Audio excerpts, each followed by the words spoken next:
So I came out of the house and I saw a bush. It was rattling just like the koala song. So I thought to myself, could that be the bunny? So I looked, and there was nothing there.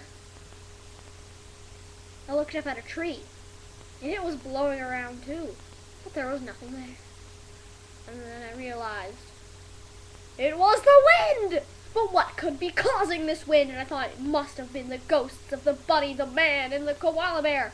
So I ran as fast as I could back home. And then,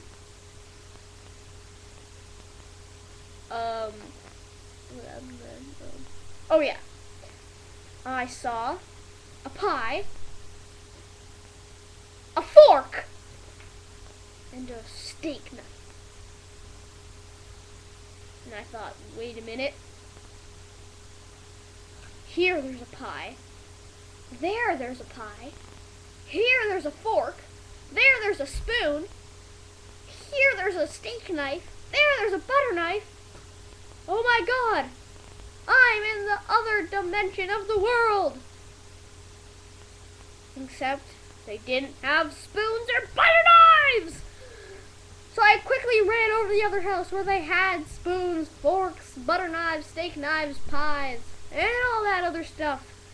And I moved onto that half of the world. And never again did I enter that house.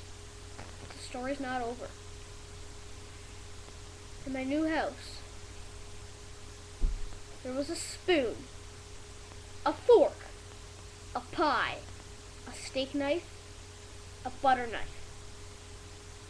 I really don't know why though. Like I just moved into a new house and then there happened to be a bunch of different things. I got really confused there. But anyway, yeah, I went upstairs and the floor. Turn off that light. Thank you. No. No. And stop it! No, seriously, don't. No, you're ruining video. Whatever. So then I went over to my basement to see if it was finished because most houses that I moved into weren't finished. And then I saw it was! I've never seen a house with a finished basement before, and I thought, oh my gosh.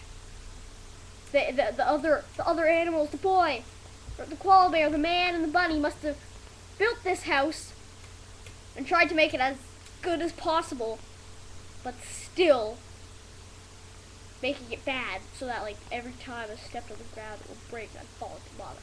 So I stepped, and